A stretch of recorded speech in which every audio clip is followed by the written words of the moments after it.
जय श्री गणेश। नमस्कार, मैं आचार्य संजय द्विवेदी शनि के राशि परिवर्तन प्रभाव को लेकर आपके सम्मुख उपस्थित हूँ। शनिदेव 29 अप्रैल को अपनी राशि का परिवर्तन करेंगे तथा अपनी ही मकर राशि से निकलकर अपनी मूल त्रिकोण कुंभ राशि में प्रवेश करेंगे। ये परिवर्तन 30 वर्ष के पश्चात हो रहा है, क्योंकि शनिदेव का परिवर्तन एक लंबे समय के लिए होता है, 2.5 वर्ष के लिए होता है, जिसके कारण 5 राशियाँ प्रत्यक्ष रूप से प्रभावित होती हैं तथा समस्त राशियों पर इनका प्रभाव निश्चित रूप से पड़ता है। तो शनिदेव का परिवर्तन अत्यंत महत्वपूर्ण, सभी राशियों को प्रभावित करने वाला होता है। कुछ राशियों पर अत्यंत अनुकूल प्रभाव पड़ता है, परंतु कुछ पर कुछ समस्याएं भी आ सकती हैं, कुछ कष्टदायक भी होता है। 5 राशियां इनसे प्रत्यक्ष रूप से प्रभावित होती हैं, जिनमें 3 पर साढ़े साथी का प्रभाव होता है तथा 2 राशियाँ ढैया के प्रभाव में आती हैं। तो 29 अप्रैल से मिथुन तथा तुला से ढैया का प्रभाव समाप्त होगा तथा धनु राशि से साढ़े साथी का प्रभाव समाप्त होगा। इसी प्रकार से मीन राशि में साढ़े साथी का प्रभाव आरंभ हो जाएगा तथा कर्क तथा वृश्चिक राशि में ढैया का प्रारंभ हो जाएगा। तो ये स्थितियां हैं जिसके कारण समस्त राशियां प्रभावित हो रही हैं। अब ये परिवर्तन लगभग 2.5 महीने का है, जिसमें शनिदेव कुंभ राशि में प्रवेश करेंगे, उसके पश्चात वक्री होकर वापस मकर राशि में प्रवेश करेंगे। उसके बाद ये यहाँ पर वर्ष के अंत तक रहेंगे, जहाँ पर जनवरी के मध्य में इनका परिवर्तन फिर से मार्गी होकर कुंभ राशि में होगा। तब तक ये मकर राशि में ही गोचर करते रहेंगे, जिसके कारण समस्त राशियाँ प्रभावित हो रही हैं। तो जो राशियों का साढ़े साथी का समय आरंभ हो गया है, उनसे साढ़े साथी का प्रभाव कुछ कम हो जाएगा। जिन राशियों पर साढ़े साथी का प्रभाव समाप्त हो चुका था, उन राशियों पर साढ़े साथी का प्रभाव फिर से आरंभ हो जाएगा। तो ये बहुत ही उथल पुथल स्थितियां हैं। आज मैं शनि के राशि परिवर्तन का प्रभाव प्रत्येक राशि के लिए वृहद रूप से करने जा रहा हूँ। इसके पहले मैंने समस्त राशियों का एक साथ शनि के राशि परिवर्तन प्रभाव को बताया हुआ था, परंतु आज मैं प्रत्येक राशि के लिए वृहद चर्चा करने जा रहा हूँ। प्रथम राशि मेष राशि है। मेष राशि मंगल की राशि है। मंगल की राशि मेष राशि के लिए शनिदेव कर्म भाव के स्वामी होते तथा लाभ भाव के स्वामी। अभी तक जो गोचर चल रहा था उसमें भी शनि का परिवर्तन बहुत अच्छी स्थिति में था, कर्म भाव में था। शनिदेव यहाँ पर दिग्बली भी होते हैं, जिसके कारण ये अपना अच्छा प्रभाव दे रहे हैं। मेष राशि के लिए बहुत कोई समस्या नहीं हो रही। मेष राशि में जब ये दशम में होंगे तो ये व्यय अधिक कर रहे थे, परंतु लाभ की मात्रा भी बहुत हो रही थी। कार्यक्षेत्र है बहुत बलवान स्थिति में था। साथ ही साथ यहाँ से शनिदेव का जो प्रभाव पड़ रहा था, वहाँ से ऐश्वर्य सुख साधनों का भाव प्रभावित हो रहा था। इसी के साथ यहाँ से इनका प्रभाव आपके सप्तम पे था, तो कार्यक्षेत्र में बहुत प्रबल लाभ करा रहे थे। कहीं कोई स्थिति असामान्य नहीं थी, प्रबल स्थिति बनी थी। आपको नाम मिल रहा था, आपको धन का लाभ मिल रहा था, समस्त अनुकूलता थी। परंतु कहीं न कहीं व्यय का आधिक्य एक समस्या कर रहा था। साथ ही साथ आपके साथ पिता का, माँ का सहयोग ना मिल पाना, या उनसे दूरी का होना, या उनसे मतैक्य का होना, ये समस्या आ रही थी। साथ ही साथ जीवन साथी के साथ संबंधों में समस्या आ रही थी। परंतु आपका साझेदारी का भाव बहुत प्रबल हो रहा था। यहाँ पर आपके धन का भाव प्रबल था और कार्यक्षेत्र बहुत अच्छा था। कार्यक्षेत्र में कोई समस्या नहीं थी, धन का आगमन बहुत अच्छा हो रहा था। परंतु यहाँ पर कुछ मानसिक क्लेश आपके माता पिता के साथ अथवा जीवन साथी के साथ समस्या का। अब जो परिवर्तन हो रहा है वो बहुत अच्छी स्थिति में हो रहा है, क्योंकि अपनी मूल त्रिकोण में शनिदेव होंगे, आपके लाभ भाव में होंगे, तो ये बहुत प्रबल स्थिति है। यहाँ पर शनिदेव जब भी होंगे तो लाभ भाव में प्रत्येक ग्रह अनुकूल प्रभाव ही देता है। तो शनिदेव वैसे भी यहाँ लाभ के स्वामी है, कर्म के स्वामी है। लाभ के स्वामी का लाभ में जाना आपके लाभ की मात्रा को कई 100 गुना बढ़ाता है। तो 100% सत्य है कि आपका लाभ आपके कर्म से बहुत बढ़ने वाला है। जो अभी आप कर्म कर रहे थे, जिसमें आपके कार्यक्षेत्र से आपको लाभ हो रहा था, अब ये लाभ आपका कई गुना बढ़ने वाला है।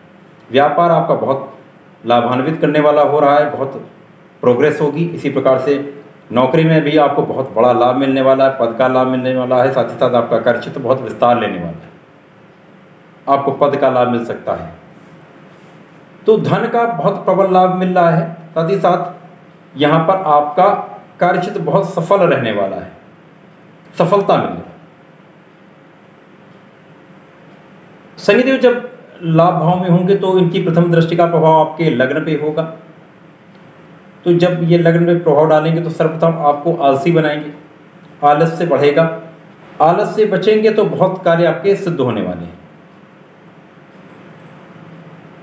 क्योंकि मेष राशि मंगल की राशि है, वहाँ पर इनका प्रभाव होगा, तो आपका क्रोध भी बढ़ सकता है। तो क्रोध पर नियंत्रण रखें, आलस्य पर नियंत्रण रखें। शनिदेव की द्वितीय दृष्टि का प्रभाव आपके शिक्षा पर होगा, आपके संतान पर होगा तथा आपके प्रेम पर होगा। ये भाव बहुत प्रबल हो रहा है, क्योंकि यहाँ पर शनिदेव की जब भी दृष्टि का प्रभाव होगा तो ये भाव प्रबल होने से शिक्षा का भाव प्रबल हो रहा है, संतान की प्राप्ति का योग बनता है, संतान से लाभ हो रहा है, प्रेम का संबंध भी प्रबल होगा। यद्यपि यहाँ पर एक समस्या आ सकती है प्रेम संबंधों में, निरंतरता या बहुत लंबे समय तक जो संबंध बनते हैं वैसा दिखता नहीं। शनिदेव की तृतीय दृष्टि का प्रभाव आपके अष्टम पे होगा। अब ये बहुत अच्छा रहने वाला है। शनिदेव की दृष्टि का प्रभाव यदि अष्टम पे होता है, जहाँ पर आपकी ही राशि मेष राशि के स्वामी की राशि यानी मंगल की राशि वृश्चिक होती है, तो यहाँ पर आपके आयु की रक्षा हो रही है। क्योंकि यहाँ पर जब भी शनिदेव का प्रभाव होगा तो कुछ आकस्मिक घटनाएं होती हैं, तो समस्याएं हो सकती हैं, परंतु यहाँ पर शनिदेव की कृपा से आपकी आयु की रक्षा, आपके स्वास्थ्य की रक्षा 100% होगी। तो शनिदेव का प्रभाव जो होने वाला है, लाभ बहुत बढ़ने वाला है, आपको जीवन में बहुत प्रगति होने वाली है, सफलता मिलने वाली है, कार्यक्षेत्र बहुत बढ़िया रहने वाला है, जीवन में आप बहुत आगे बढ़ने वाले हैं।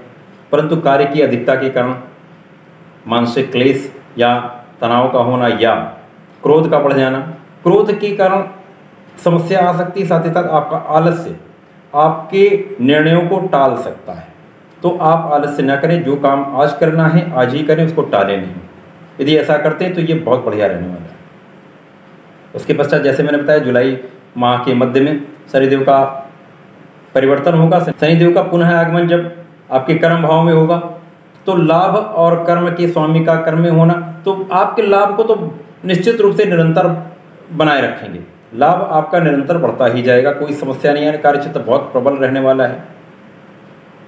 परंतु फिर से कुछ समस्याएं आ सकती हैं, जैसे माता पिता के साथ संबंध आपको बहुत बचा के, बहुत समझदारी से आपको यहाँ पर टैकल करनी होगी स्थितियाँ, आपको उनका आशीर्वाद लेना होगा। इसी प्रकार से जीवन साथी के साथ आपको बहुत समझदारी से अपने जीवन को आगे बढ़ाना होगा। आपस में वैमनस्य नहीं करना है, क्रोध पर नियंत्रण रखना है। तो यदि ऐसा करके आप चलते हैं तो बहुत समस्याओं का समाधान वैसे ही हो जाए।